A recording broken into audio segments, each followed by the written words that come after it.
Salut, c'est Mike, bienvenue dans cette nouvelle vidéo, ou plutôt bienvenue dans ce nouveau studio, ce nouveau setup que je me suis installé. Alors à la base c'était pas pour YouTube, c'était pour un autre projet, puis finalement je me dis que c'est cool de pouvoir tester ça sur une vidéo YouTube. Alors on est en version bêta, je sais pas si tu vois, il y a des petits grésillements, la lumière n'est pas top, mais tout c'est comme les logiciels, c'est comme la programmation. Quand on fait des choses, on commence par une première version et puis on s'améliore avec le temps. Alors le sujet de cette vidéo, c'est pas de te présenter mon super setup où tu vois, je peux passer des vidéos en arrière-plan et puis je peux bouger comme ça dans tous les sens, je vais pouvoir te faire des grands gestes, donc ça c'est cool. Ah non, le but de cette vidéo, c'est de te parler de React.js, de l'apprentissage de React.js et surtout du problème autour de l'apprentissage de React.js. C'est parti.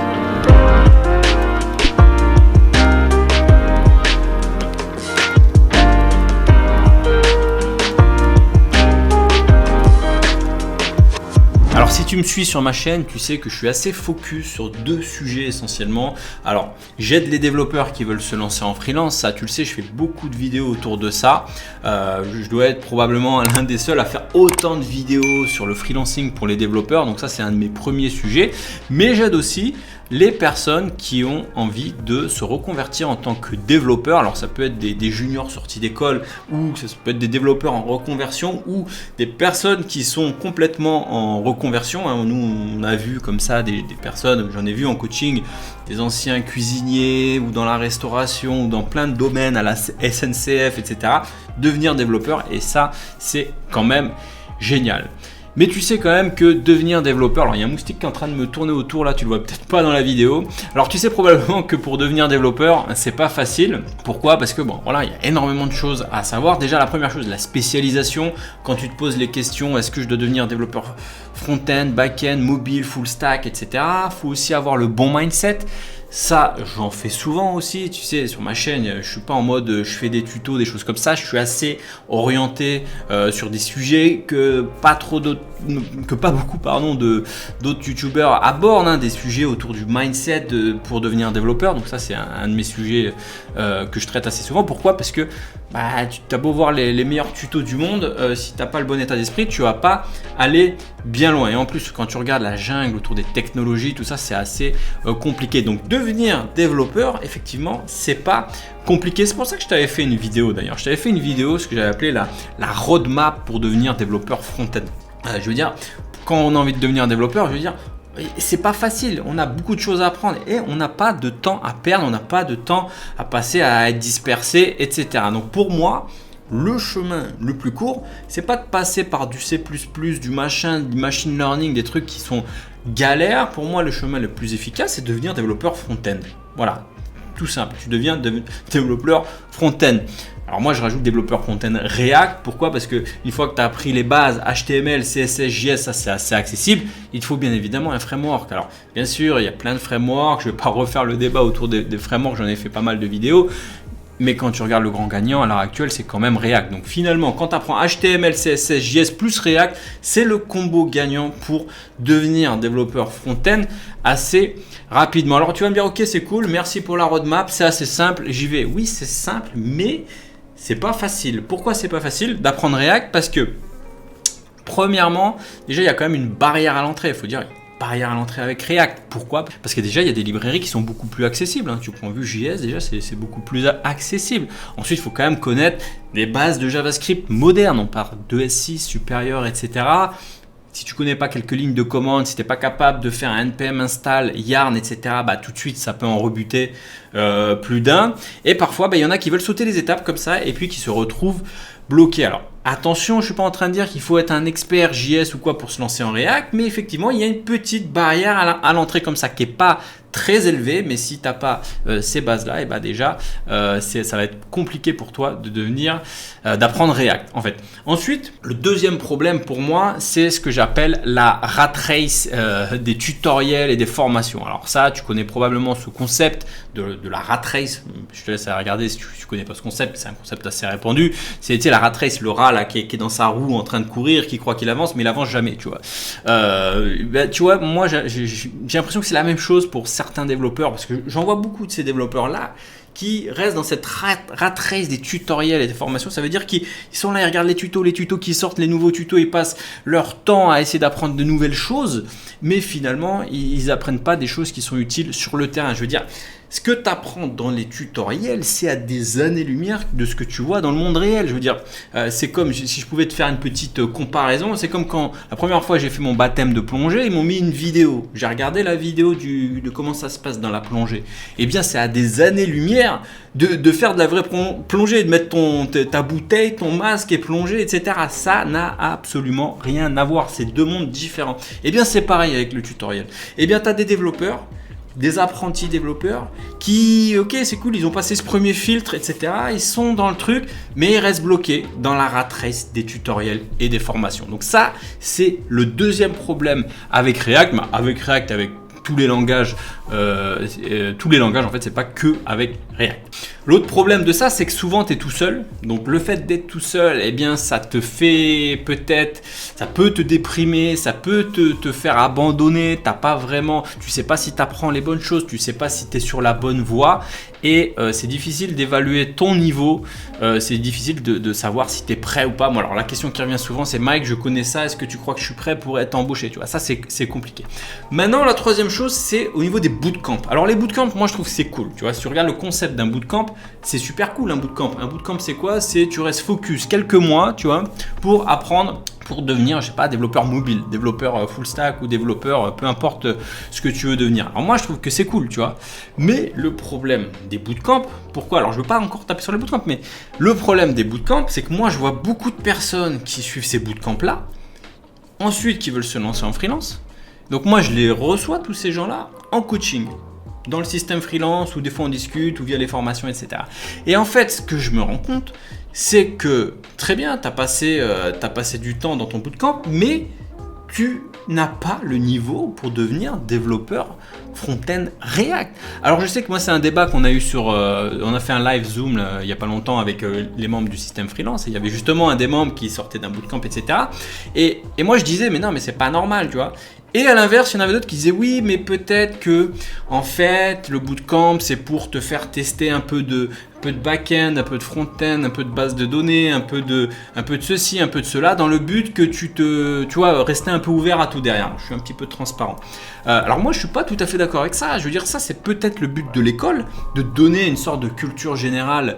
Et après, derrière, c'est à toi de te démerder. Et après, c'est à toi d'affiner. Je veux dire, c'est vrai que ça sert peut-être à rien d'apprendre React à l'école, puisque peut-être que la plupart des étudiants iront faire autre chose. Donc ça, je suis tout à fait d'accord. Mais quand tu fais un bootcamp, le but quand même, c'est que tu sortes en étant spécialisé dans quelque chose. Donc ça, j'étais pas trop d'accord avec ça. Donc encore une fois, je veux pas taper sur les bootcamps, mais je trouve que c'est un petit peu trop généraliste. Alors je sais pas pourquoi c'est autant généraliste, je comprends pas en fait. Alors peut-être qu'ils se disent en mettant 10 000 choses on va avoir du monde, je sais pas. En tout cas, ou peut-être qu'ils se disent alors ça c'est aussi un truc aussi, les développeurs ne tombaient pas dans ce panneau-là. Peut-être que quand tu vois une brochure de bootcamp et que tu vois base de données, front-end, back-end, JavaScript, PHP, MySQL, tout ça, peut-être que c'est vendeur, hein, je sais pas, moi je m'y connais pas là-dedans parce que moi je suis déjà développeur, je suis pas trop de l'autre côté, mais peut-être que c'est vendeur. Mais à mon avis, faites quand même attention. Plus il y en a dans un bootcamp, moins vous allez en apprendre. Je veux dire, moi, je peux vous faire une formation dedans, je vous mets tout, hein, Amazon, GraphQL, machin, tout ça. Il y a un slide par technologie, la formation, elle est vendue. Mais est-ce que c'est ça le but, hein? Alors moi, encore une fois, je ne connais pas tous les bootcamps, mais c'est l'impression que j'ai après avoir discuté avec certains développeurs sortis donc de bootcamp. Alors si tu regardes mon bootcamp par exemple à Bali en 2020, j'avais fait un bootcamp d'1 mois pour devenir développeur front-end React. Si tu regardes la liste des choses qu'on allait apprendre, il y avait un seul mot, React. Tu vois, qu'est-ce que tu vas apprendre? React. Pourquoi? Parce que voilà, à un moment, il faut être focus sur un truc. Si en plus, déjà, c'est un mois, ça c'est court. Et si en plus, pendant ce mois, je te fais du back, du front, du machin, enfin, t'apprends rien et ça sert pas à grand chose. Donc, l'idée, moi, quand j'ai fait ce bootcamp à Bali, c'était de sortir en tant que développeur front-end React Bien sûr, il y a toujours l'environnement autour, tu vas toucher à du NPM, du Yarn, du machin, peut-être un peu de GraphQL, un peu d'appel API, un peu de choses comme ça, mais le cœur du truc, c'est React. Alors d'ailleurs, vous avez été nombreux à me demander quand est-ce qu'il va rouvrir ce fameux bootcamp à Bali. Tu vois, je t'ai mis des petites images de Bali derrière un peu pour te donner envie. Eh bien, je suis désolé de te dire que ça va pas être prévu pour le moment parce que, en fait, Bali, tout simplement, c'est fermé. Donc je ne pourrai pas réouvrir ce bootcamp à Bali. Par contre, j'ai une excellente nouvelle pour ceux qui sont intéressés pour devenir développeur front-end React et pas pour devenir développeur web ou je sais pas quoi, tu vois. Je vais réouvrir donc, un bootcamp 100% en ligne dédié à React. L'idée c'est quoi? C'est de devenir développeur front-end React en 3 mois 100% en ligne. Alors je ne vais pas te présenter le détail maintenant puisque voilà, je te le présenterai peut-être dans une prochaine vidéo, mais l'idée, en gros, l'idée c'est la suivante. Premièrement, avant d'attaquer React, on fait une petite mise à jour, petite remise à niveau quand même sur JavaScript pour bien démarrer dans React. Deuxième chose, je ne sais pas si tu te souviens de ma formation React Entreprise que j'avais déjà en fait. Cette formation, en fait, je la ferme. Pourquoi je la ferme? Parce qu'en fait, pour moi, c'était une formation qui te permettait de passer de 0 à 1. Ça veut dire que tu pars de rien. Tu démarres en React, ça veut dire que tu as toutes les billes pour pouvoir faire Mumuse, démarrer en React. Et comme je le dis à la fin de la formation, maintenant vous êtes prêts, amusez-vous, démarrez des projets. Et en démarrant des projets, c'est là que vous allez monter en compétences. Le problème, c'est que je me suis rendu compte que finalement, quand tu dis ça, parce que moi c'est une formation que j'ai faite comme ça par rapport à ce que j'avais acquis comme expérience par rapport à mon frère. Je me suis dit si ça a marché sur mon frère, ça va marcher sur tout le monde. Sauf que tout le monde n'est pas pareil. Moi, je sais que mon frère a pu continuer des projets derrière, mais je sais qu'il y a beaucoup de développeurs qui s'arrêtent là. Je veux dire, ils suivent la formation, ils s'arrêtent là, ils font 2-3 choses, 2-3 conneries, et puis finalement, ils n'ont pas le niveau. Et ça, c'est un problème et du coup, il y en a pas mal qui échouent et ça m'embête parce que c'est un des trucs que j'ai envie d'en finir un peu avec ça. Parce que c'est un discours que j'ai sur ma chaîne. Je dis que tous ces gens restent enfermés dans les tutoriels, dans les formations et donc ça s'applique aussi chez moi, ça s'applique aussi dans mes formations et donc j'ai envie aussi de sortir de ça. J'ai envie que les personnes, peut-être qu'il y ait moins de personnes, mais les personnes qui rentrent dans les programmes MyCoder aient de gros résultats. Donc accompagner moins de personnes, mais avec des vrais résultats, des résultats extraordinaires entre guillemets. Alors moi ça m'embête un peu parce que c'est une de mes formations best-seller. Je sais que quand je l'ouvre, je fais un carton, mais ça va un petit peu à l'encontre de ce que je suis en train de penser en ce moment et de ce que je suis en train de bâtir. Alors ce qui m'intéresse maintenant, comme je te disais, c'est d'accompagner une minorité de développeurs motivés, de gens motivés à avoir des résultats extraordinaire. C'est-à-dire que l'idée c'est de les accompagner en fait pour qu'ils aient le niveau pour trouver du taf. Je veux dire, moi j'en ai vu, comme je te disais tout à l'heure, j'ai vu beaucoup de devs qui sortent de bootcamp, qui sortent de formation et je vois ce qui manque. Moi-même j'ai passé des entretiens de recrutement, que ce soit des recrutement pour des devs front-end React junior ou avancé, donc je vois bien la différence entre les deux et je vois ce qui manque. Et quand je discute avec tout ce monde, je vois ce qui manque. Et bien tout ce manque en fait va être dans ce bootcamp.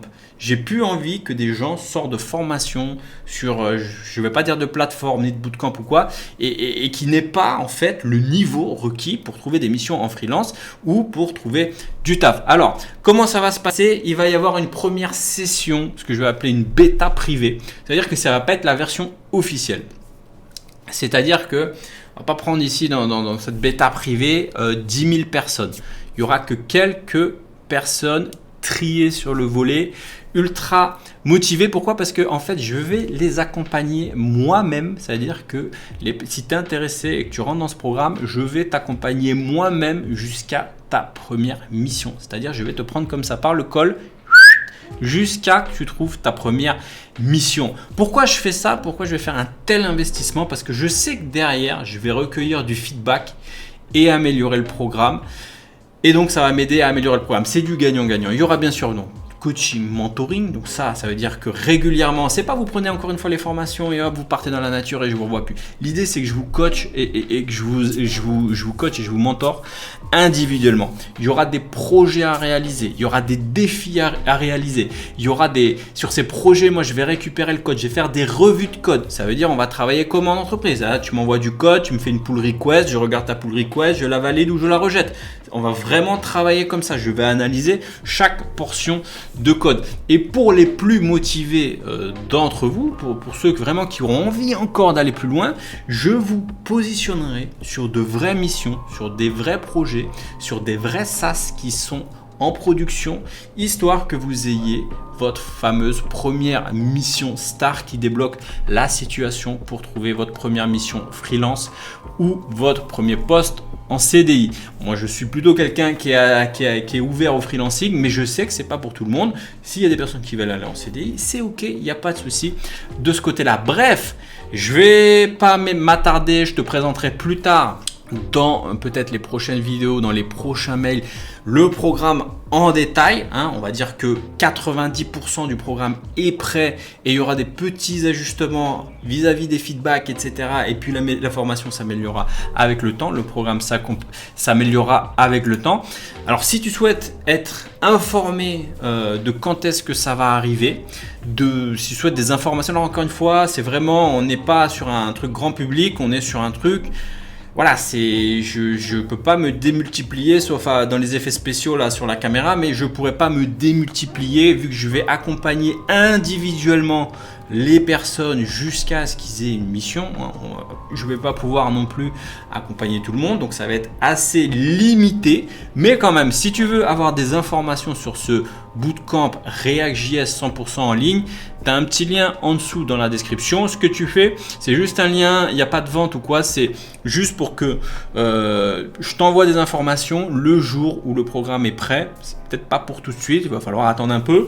Mais si tu es intéressé, si tu veux savoir ce qu'il y aura dans le programme, si tu veux savoir comment ça va se passer, plus de détails, etc., eh bien, tu as un petit formulaire en dessous. N'hésite pas à le remplir, à renseigner ton email, tes informations, etc. Et dès que j'ai plus de news, je t'enverrai des informations là-dessus. Voilà, on arrive à la fin de cette vidéo. J'espère que ce nouveau montage, ce petit setup là vous aura plu. Alors, j'avoue que j'ai vu les vidéos tourner en rond depuis tout à l'heure. Je pense que j'en mettrai un peu plus la prochaine fois. Mais en tout cas, merci d'avoir suivi cette vidéo sur un format un petit peu différent avec mes cheveux grisonnants là. Je les vois scintiller là sur la caméra. Merci à tous. N'hésitez pas à me dire en commentaire ce que vous avez pensé de ce setup. Si c'est cool, si vous aimez ce format où je bouge un peu plus comme ça, etc. Pourquoi pas garder un setup comme ça de temps en temps. Parfois, je suis vraiment dans les rizières en train de filmer avec ma caméra. Mais quand je suis dans mon studio comme ça, je pourrais vous passer des rizières, des fausses rizières en fait, vidéo. Enfin bref, je vais pas m'attarder plus longtemps que ça.